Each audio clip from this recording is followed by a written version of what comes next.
बुद्ध ने कभी किसी को बौद्ध नहीं बनाया, ये ध्यान रखें। बुद्ध गलती से पहला बच्चा लड़की हो गई तो उसके बाद फिर और समस्या पैदा हो जाती है, लड़का चाहिए। फिर दूसरी भी लड़की हो गई, लड़का तो चाहिए। फिर तीसरी भी लड़की हो गई, लड़का तो चाहिए। लाइन लगा देंगे और जब तक लड़का पैदा ना हो जाए जब तक चैन नहीं लेंगे। और जब लड़का पैदा हो गया, लड़का पैदा क्यों किया? लड़का पैदा करने का कारण क्या था? किस लिए पैदा किया लड़का? क्या लड़का पैदा इसलिए किया था कि वो नशा करे? क्या लड़का पैदा इसलिए किया था कि वो पढ़ाई लिखाई ना करे?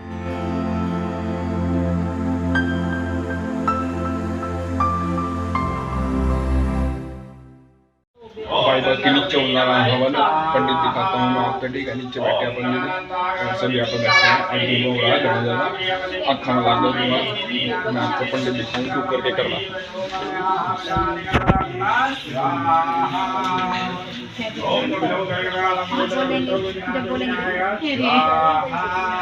पंडित बैठा और इन्हें हवन कराना रहा है। ओम बड़ स्वा करके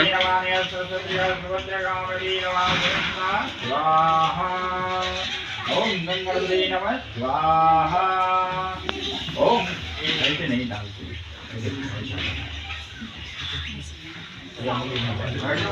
ओम गंगणपते नमः स्वाहा। ओम गंगणपते नमः स्वाहा। ओम वामहेशाय नमः। हम वो बात करेंगे जो सबके लिए समान रूप से लागू होती हैं। खाना सभी खाते हैं, पानी सभी पीते हैं, चाहे वो हिंदू हो, मुसलमान हो, सिख हो, ईसाई हो। और खाना खाने से ही भूख मिटती है, पानी पीने से ही प्यास मिटेगी। तो हम उन्हीं बातों करेंगे जो सब पे लागू होते हों। जो किसी एक बात पे, एक आदमी पे लागू हो, दूसरे पे ना लागू हो, उस बात को करने का कोई फ़ायदा ही नहीं है। तो एक कहानी सुनाता हूँ मैं। एक गांव में एक किसान था और उसका एक लड़का था। उसकी उम्र 15-16 साल रही होगी और दोनों बाप बेटे खेत में काम कर रहे थे। खेत में काम करते करते उस 15-16 साल के लड़के को सांप ने काट लिया और सांप के काटने के बाद उस किसान का जो बेटा है वो मर गया। उस किसान ने अपने बेटे की लाश को जो है एक साइड पे रखा और फिर से काम करने लगा। और वहाँ पर कोई आया तो उसको बोला कि भाई मेरे घर पर मेरी पत्नी है, वो खाना लाने वाली होगी, उसको बोल देना कि आज केवल 2 ही आदमी खाना लाए। तो उसने जाके सूचना दी उसकी पत्नी को। उसकी पत्नी भी बहुत समझदार थी और यह सुनते ही समझ गई कि कुछ ना कुछ घटना घट गई है। तो वह 2 आदमियों का खाना लेकर आई और उसने देखा कि वहाँ खेत में उसके बेटे की लाश पड़ी है। तो वो किसान और उसकी पत्नी दोनों ने पहले खाना खाया। खाना खा चुकने के बाद फिर अपने बेटे का अंतिम संस्कार किया और इस तरह से अंतिम संस्कार करने के बाद फिर से अपने काम में लग गए। अब बताइए, नाना प्रकार के धर्म हमारे समाज में हैं। कोई हिंदू बोलता है, कोई मुसलमान बोलता है, कोई सिख बोलता है, कोई ईसाई बोलता है और हर एक आदमी की इस घटना पर अलग अलग प्रतिक्रिया होगी अपने अपने हिसाब से। बहुत से लोग बोलेंगे अरे कैसे माँ बाप हैं, रोते ही नहीं है। सभी लोग ऐसे बोलेंगे ना। लेकिन क्या वो जो किसान है और उसकी पत्नी है, क्या वो मूर्ख हैं या समझदार हैं? जो रोते हैं वो मूर्ख हैं या जो नहीं रोते हैं वो मूर्ख हैं? तो इस तरह से हमें समझना चाहिए हर एक काम को करने से पहले उस काम का उद्देश्य क्या है, ये हमें ध्यान में जरूर रखना चाहिए। अभी इस कार्यक्रम को पदम बौद्ध हमारे बीच में बैठे हैं, उन्होंने बहुत जोर देकर यह कार्यक्रम रखवाया कि यहाँ के लोगों को अभी तक इस तरह के कार्यक्रम की कोई अनुभूति नहीं है, कभी उनके सामने हुआ नहीं है। तो हम चाहते हैं कि यहाँ पर ऐसा कार्यक्रम हो, लोग कुछ ज्ञान हासिल करें। अंधकार से भरे हुए लोग हैं, तो ये कार्यक्रम यहाँ पे आप लोगों के बीच में जो हो रहा है वो पदम बौद्ध जी हमारे बीच बैठे हुए हैं, उनके प्रयासों से हो रहा है। उन्होंने एक बात और बताई कि घर के लोग चाहते हैं कि घर में हवन हो। तो हमने कोई बात नहीं, किसी की इच्छा है और कोई इच्छा पूर्ति होना तो अच्छी बात है, सबकी इच्छा पूर्ति होनी चाहिए। चलिए ठीक है, हवन किया, लेकिन हमारे दिमाग में एक सवाल है कि जो हवन किया, हवन का उद्देश्य क्या था? पता लगा कि हवन का उद्देश्य था घर की शुद्धि करना। तो शुद्धि का मतलब क्या होता है? साफ सफाई करना। हम साफ सफाई कब करते हैं? जब भी करेंगे जब घर गंदा होगा। अगर घर में कूड़ा दिखाई नहीं दे रहा है, घर बिल्कुल साफ सुथरा है, तो क्या फिर भी हम साफ सफाई करने लग जाएंगे? उसकी झाड़ू लगाएंगे क्या उसमें? तो इस तरह से अगर हम असली तरीके से देखें, अच्छे तरीके से देखना चाहें, जानना चाहें कि शुद्धि है क्या, तो शुद्धि जो हवन से होने वाली है, क्या किसी को दिखाई दी कि हवन होने के बाद घर शुद्ध हो गया है या नहीं हो गया है? क्या किसी ने जान लिया? लेकिन जिस शुद्धि की मैं बात कर रहा हूं, जिस हवन की मैं बात कर रहा हूं, वह हवन जिस तरह से इस घर में हुआ होगा उस तरह का नहीं है, वह शुद्धि भी उस तरह की नहीं है। अगर मन, वचन और कर्म से व्यक्ति शुद्ध हो जाए, उसका आचरण शुद्ध हो जाए, तो कहने का मतलब यह है कि अभी कोई ऐसी उम्र नहीं थी कि उनका जाना आवश्यक हो गया था, लेकिन ऐसी बीमारी लगी जिससे कि उनका जाना आवश्यक भी था, जरूरी हो गया कि अब तो जाना ही पड़ेगा, कोई चारा नहीं है। परिवार चाहता था कि वो रहें, परिवार का कोई भी सदस्य ये नहीं चाहता था कि वो इस दुनिया से जाएं, लेकिन उनके इतना चाहने के बाद भी, रुपया पैसा खर्च करने के बाद भी, नाना प्रकार के इलाज करने के बाद भी वे इस दुनिया से चले गए। और उनकी जो बीमारी थी उसके पीछे एक कारण था, वह कारण को नष्ट करना बहुत जरूरी है, और आज हमारे समाज में वह कारण बड़े पैमाने पे फैल रहा है। अभी यहीं पर जो है बाहर कुछ लोग जो हैं वो कुछ लोग हुक्का लेके बैठे हुए हैं, कुछ लोग बीड़ी पीते हैं, कुछ लोग तंबाकू खाते हैं, कुछ लोग शराब पीते हैं, और सबको पता है कि इसको खाने पीने से हमारे शरीर का नाश होने वाला है। तो अब बताइए कि जो हवन हुआ, वह हवन, उस हवन के बाद क्या उस घर के लोगों ने अपने आचरण को शुद्ध कर लिया? क्या उन लोगों ने उस हवन के बाद यह निश्चय कर लिया कि अब हमारा घर शुद्ध हो गया है, अब यहां पर इस घर में किसी भी प्रकार की अशुद्धि नहीं होनी चाहिए, कोई बीड़ी नहीं पिएगा, कोई गुटखा नहीं खाएगा, कोई शराब नहीं पिएगा? क्या ऐसा संकल्प किसी ने घर के सदस्य ने लिया? क्या हवन करने वाले ने ऐसा कुछ बताया कि भाई आपके घर में जो घटना घटी है उसके पीछे कुछ कारण थे, वो कारण दोबारा से घटित ना हो और कोई अल्पायु में न चला जाए, इसके लिए ये व्यवस्था करना जरूरी है कि वहां पर किसी भी प्रकार के नशे का नहीं होना चाहिए। तो शुद्धता किस बात की? बुद्ध बोलते हैं कि फंदनंग चपलंग चित्तंग दुरखंग दुर्निवार्यंग उजुंग करोति मेधावी उसुकारो व तेजनंग। अर्थात कि चित्त जो है चपल है, चंचल है, दुरक्षय है, बड़ी मुश्किल से सीधा होता है, इसकी बड़ी मुश्किल से रक्षा होती है। चित्त मतलब मन, ये हमारा मन ही तो है जो जितनी भी बीमारियां हमारे जीवन में आ रही हैं, जितने भी दुख हम भुगत रहे हैं, वो सारे दुख और सारी बीमारियों के पीछे ये हमारा मन है।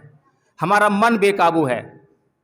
कोई व्यक्ति नशा करता है, यह जानते हुए भी नशा करता है कि वह नशा करना उसके लिए किसी भी प्रकार से लाभकारी नहीं है, तब वो नशा क्यों करता है? और जो कोई गुटखा खाने वाला व्यक्ति है, गुटखा खाते वक्त जो है उस पर जो गुटखे का जो पैकिंग होती है उस पर चेतावनी लिखी होती है कि गुटखा खाना सेहत के लिए हानिकारक है। साथ में चेतावनी और लिखी होती है कि इससे कैंसर हो सकता है, लेकिन उसके बाद भी गुटखा खाने वाला गुटखा खाने के लिए मजबूर है। कारण ये है कि उसके मन पर कोई नियंत्रण नहीं है, वह मन के नियंत्रण में है। जबकि होना चाहिए, अगर जीवन को आपने सुखी करना है, जितना ज़्यादा सुखी करना है उतना ही ज़्यादा आपका अपने मन के ऊपर नियंत्रण स्थापित होना चाहिए। तो शुद्धता की बात कर रहे हैं, तो शुद्धता किस चीज़ की? समाज की बात कर रहा हूं मैं, जीवन के सुख की बात कर रहा हूं, और वो बातें कर रहा हूं जिसमें हिंदू मुसलमान नहीं है, जिसमें किसी धर्म की कोई बात नहीं है। कोई मुसलमान बैठा हो तो वो मना नहीं करेगा, कोई ईसाई बैठा हो वो मना नहीं करेगा। तो कहने का मतलब ये है कि हम धर्म कर्म की बात करते हैं कि हमें जो है धार्मिक होना चाहिए, हमें जो है पूजा करनी चाहिए, लेकिन धर्म क्या है? क्या इसको हम समझते हैं कि धर्म क्या है? क्या यहाँ पर बैठे हुए लोगों में से कोई जानता है धर्म क्या है? जानता है कोई? सुबह सुबह हर घर में, जिनके घर में मंदिर हैं उसमें धूपबत्ती लगा देना, आरती करना, फूल चढ़ा देना और घंटी बजा देना, गंगा जी नहा के आना, क्या ये सब धर्म है? बुद्ध कहते हैं कि सब पापस्य करणं कुशलस्य उपसंपदा सचित्त प्रयोदपन्नं एतं बुद्धानुशासनं, कि सभी प्रकार के पाप कर्मों का ना करना और सभी प्रकार के पुण्य कर्मों का करना, और अच्छे और बुरे यानी पाप और पुण्य के बीच के भेद को जानने के लिए अच्छे और सच्चे चित्त का निर्माण करना, यही धर्म है। अब बताइए, जो दुनिया के जो लोग हैं, कोई हिंदू कहता है अपने आप को, कोई मुसलमान कहता है, कोई ईसाई कहता है, मुसलमान कहता है कि मस्जिद जाना चाहिए, नमाज पढ़नी चाहिए, रोजे रखने चाहिए। हिंदू कहता है मंदिर जाना चाहिए, आरती करनी चाहिए, गंगा जी स्नान करके आना चाहिए। ईसाई कहते हैं कि गिरजाघर जाना चाहिए। क्या वो धर्म है? ये जो बुद्ध बोल रहे हैं वो जो धर्म है वो सब पे लागू होता है, चाहे ईसाई हो, मुसलमान हो, हिंदू हो, कोई भी हो, सब पे लागू कौन सी बात होती है? एक हिंदू के लिए मंदिर में जाना सिर्फ हिंदू के लिए है, दूसरे लोग मंदिर नहीं जाएंगे। एक मुसलमान के लिए मस्जिद में जाना सिर्फ मुसलमान के लिए है, दूसरे लोग नहीं जाएंगे। एक ईसाई के लिए गिरजाघर में जाना सिर्फ एक ईसाई के लिए है, दूसरे लोग गिरजाघर नहीं जाएंगे। लेकिन बुद्ध ने जो कहा है उसको ईसाई भी करेगा, मुसलमान भी करेगा, हिंदू भी करेगा, और भी जितने लोग हैं, जो भी लोग संसार में जन्म ले रहे हैं मानव के रूप में, उन सबको वो आचरण करना ही पड़ेगा। अगर आचरण करेंगे तो सुखी रहेंगे, और आचरण नहीं करेंगे तो दुख को भोगने के लिए उनको मजबूर होना पड़ेगा। ऐसा है या नहीं है? सब पापस्य करणं कुशलस्य उपसंपदा सचित पर्युत्पन्नं एतं बुद्धानुशासनं। सभी प्रकार के पाप कर्मों का न करना। ये तो कोई बड़ी बात नहीं कर रहा मैं, वो छोटी सी बात कह रहा हूं। पाप क्या है? अभी भंते जी ने 5 चीज बताए हैं। हत्या न करना, चोरी न करना, व्यभिचार न करना, झूठ न बोलना, नशा न करना। ये 5 बातों पर भी आप जो है अगर 50% भी आप अमल कर लो तो भी जो है आपका जीवन सुखी होने वाला है। यही धर्म है। तो हमारा जो धर्म है, हमारा धर्म में बोल रहा हूं, इसका मतलब क्या है? हमारा धर्म क्या किसी की बपौती है? किसी का उस पर अधिकार है? धर्म किसका है? धर्म किसका है? धर्म किसी एक व्यक्ति का नहीं है, धर्म सबका है। धर्म उसका है जो धर्म का पालन करेगा, जो इस बात को मानेगा कि पाप नहीं करना है, पुण्य करना है, गलत काम नहीं करने हैं, अच्छे काम करने हैं, ये धर्म है। तो जो इन बातों का पालन करेगा उसका धर्म हो जाएगा, और जो इन बातों का पालन नहीं करेगा उनका धर्म कभी नहीं हो सकेगा। जो बाहर लोग बैठे हुए हैं, हुक्का पी रहे हैं, उनके सामने घटना घटी है, वो देख रहे हैं कि यहाँ पे लोग विलाप कर रहे हैं, उनके परिजन दुखी हैं। क्या उनको अब भी कुछ समझाने की जरूरत है? इतना समझ में आ जाना चाहिए कि वो जो नशा पान कर रहे हैं उससे उनकी आयु कम हो रही है। कम से कम जितनी आयु उनको मिल सकती है उसे तो और ना गवाएं। अब ये चीज़ और होती है, हमारे मन में जो है नाना प्रकार के दुख समाये होते हैं। जो भी हमारे सगे संबंधी हैं सब हमारे दुख का कारण हैं। हमारे जीवन में जितने भी दुख हैं, दुख कैसे आ रहे हैं? हमारे जीवन में क्या क्या दुख है? जाति भी दुखा, जरा भी दुखा, व्याधि भी दुखा, मरण भी दुखा, शोक परिदेव दो मनुष्य पाया सापी दुखा, पिये ही विपयोगो दुखो, अपिये ही संपयोगो दुखा, संख्यतेन पचुपादान खंदा भी दुखा। क्या है दुख? जन्म लेना दुख है। कोई भी बच्चा आपने देखा है कि कभी जन्म लिया हो उसने हंसने लगा हो? रोता है। और आदमी कब रोता है? जब उसको दुख होता है। तो जन्म लेना भी बहुत कष्टकारी है, बहुत दुख देता है। फिर उसके बाद जो है बुढ़ापा आता है, उम्र बढ़ती है, तो बुढ़ापे में आदमी को सुखी होता है क्या? नाना प्रकार की बीमारियां लगती हैं, दुख ही दुख है। रोग, आपके जीवन में जितने भी प्रकार के रोग हैं, जितनी भी बीमारियां हैं, वो आपको दुखी करती हैं। और फिर उसके बाद जो है अंत में मृत्यु, यानी कि जब आदमी मरता है कोई सुखी नहीं रहता, कोई हंसते हुए नहीं मरता, सब लोग जो है रोते पीटते और दुखी होकर ही मरते हैं। ये जो दुख हैं ये सबके लिए हैं, इससे कोई बच नहीं सकता। इसके अलावा प्रियजनों का बिछुड़ना, यानी कि जो हमारे प्यारे हैं वे लोग जब हमसे बिछुड़ जाते हैं, अलग हो जाते हैं, तो हमें दुखी करते हैं और हम चाहते हैं कि वो हमारे पास रहे। लेकिन जैसे ही वो हमसे बिछड़ता है तो हमें दुख सताने लगता है। या हमारा बेटा है, जैसा कि किसान की कहानी सुनाई मैंने, 15-16 साल का लड़का था, उसकी मृत्यु हो गई। लेकिन वो जो मृत्यु हुई है उसके बाद क्या उनके माँ बाप को दुख नहीं हुआ होगा? सबको दुख होता है। लेकिन हमारे समाज में हम देखते हैं कि बच्चे पैदा करने की चाह है, ये सब जानते हुए भी कि जिसको हम पैदा करेंगे वो एक दिन मृत्यु के गाल में समा जाएगा, और उसकी मृत्यु कब आनी है ये कुछ पता नहीं है। और सब जानते हैं कि वो मृत्यु कभी भी आ सकती है। हो सकता है कि बच्चा पैदा होते ही मृत्यु हो जाए उसकी, हो सकता है कि जवानी में मर जाए, हो सकता है बुढ़ापे में मर जाए। लेकिन उसके बाद भी हम जो है बच्चों की लाइन लगाते हैं। और विशेष तौर पे एक हमारे समाज में बहुत बुरी रीति है कि अगर गलती से पहला बच्चा लड़की हो गई तो उसके बाद फिर और समस्या पैदा हो जाती है, लड़का चाहिए। फिर दूसरी भी लड़की हो गई, लड़का तो चाहिए। फिर तीसरी भी लड़की हो गई, लड़का तो चाहिए। लाइन लगा देंगे और जब तक लड़का पैदा ना हो जाए जब तक चैन नहीं लेंगे। और जब लड़का पैदा हो गया, और लड़का जो है, लड़का पैदा क्यों किया? लड़का पैदा करने का कारण क्या था? किस लिए पैदा किया लड़का? क्या लड़का पैदा इसलिए किया था कि वो नशा करे? क्या लड़का पैदा इसलिए किया था कि वो पढ़ाई लिखाई ना करे? क्या लड़का पैदा इसलिए किया था कि बेरोजगार हो घूमता रहे? आपने इतनी लड़कियों के बाद भी एक लड़का पैदा किया और उस लड़के से अब पूरा जीवन दुखी हैं, नशा पान करता डोल रहा है, कोई दुख कोई सुख नहीं है परिवार को। तो इस तरह से हम ये समझ सकते हैं कि जो हमारे जीवन में जितने प्रकार के भी दुख हैं वो हमारे दुख हमारे मन से उत्पन्न हो रहे हैं।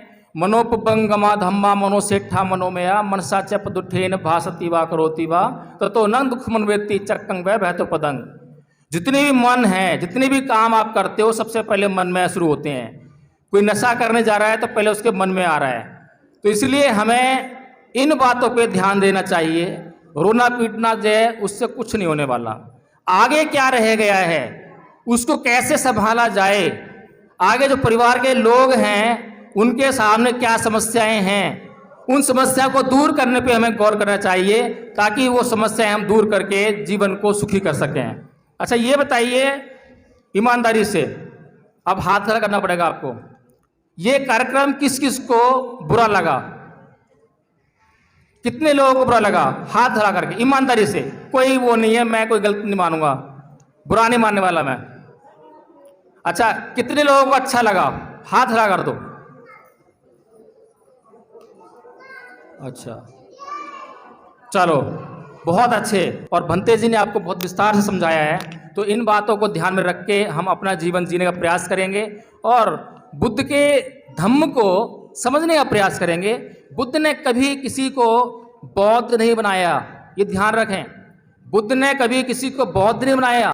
जैसे लोग बोलते हैं ना हिंदू बनिए मुसलमान बनिए, बुद्ध का मतलब ये नहीं है। बुद्ध का मतलब है, बुद्ध का धम्म हर उस व्यक्ति के लिए है जो दुख में है, जिसको जीवन जीना है, जिसको जीवन से अपने दुखों को दूर करना है। इसलिए बौद्ध धर्म से जो है किसी को घृणा हो समझ से बाहर बात है। ब्रह्म प्रकाश जी को श्रद्धांजलि अर्पित करेंगे और पुष्प अर्पित करने के लिए मैं एक बार बता रहा हूँ, कहा था कि ऐसे मत करो ऐसे मत करो, और फिर भी वो ऐसे कर रहे हैं और ऐसे कर रहे हैं। तो जितने लोगों ने सुन लिया है कम से कम वो ये गलती न दोहराएं। हम लोग जो हैं मनुष्य हैं, बुद्धि है, विवेक है और हमें होश में रहना है, हमें बेहोश नहीं होना है। अच्छा ये थी कि इस समाज में जो लोग गलत आचरण करते हैं वो हमारे समाज के लिए दुख का कारण बनते हैं, लेकिन ब्रह्म प्रकाश जी का जो जीवन था अपने परिवार के लिए, अपने समाज के लिए बहुत कल्याणकारी था। उन्होंने जो पूरे जीवन जो नौकरी की उसको पूरी ईमानदारी से किया, उसके बाद जो अपने बच्चों का लालन पोषण पूरी ईमानदारी से किया, अपने परिवार की देख रेख पूरी ईमानदारी से की। और हमें उनसे ये सीख लेनी चाहिए कि जीवन में जो है किसी भी प्रकार का हमें नशा नहीं करना चाहिए, किसी भी प्रकार का हमें ऐसा गलत काम नहीं करना चाहिए जो परिवार के लिए, हमारे परिवार के लिए दुखकारी हो सिद्ध हो, समाज के लिए दुख हो सिद्ध हो। तो हमें इन सभी दुखों को कम से कम जो है दूर कर देना चाहिए।